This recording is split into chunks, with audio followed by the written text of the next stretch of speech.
Hey guys, we're back! Did you miss us? Because we don't miss you.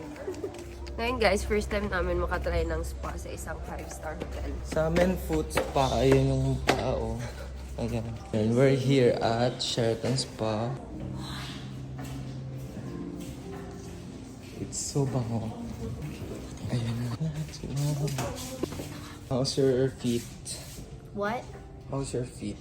My fit is so very well. It's so what? Very well. Ayan. Doing Look very at your What? your feet. May patay pa yun. Look at our feet. May patay pa yun. And her feet. Uy, Oh. kasi bad birds. Ganda. Kitang-kita ang lahat. Si inom baga agad. Palagi na lang. Anong pakialam sa Oo. asawa? Sarap no? Ang relaxing na ambience from the music to the smell of the room.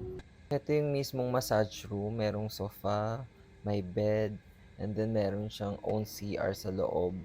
So yan, meron siyang bathrobe, kompleto sa amenities. May shower room din dyan.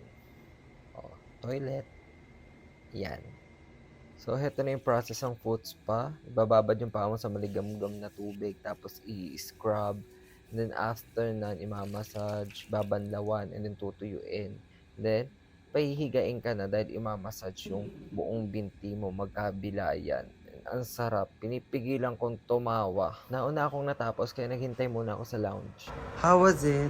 It was good. I like it. Yes. Akala ko before yung massage, but it is gentle, it is good, it was with care. Yes. Hindi ka tumatawa. Tumatawa ka? Hindi, ikaw. Kasi ito nakikinig ka sa... Oo, sobra. Pero kasi yun, parang namamanage yung kinikig. Parang, ganyan o. Ow, yan. You know what? Ang dungis natin. Hindi ako bagong gising talaga ako. Asa sinasabi mo?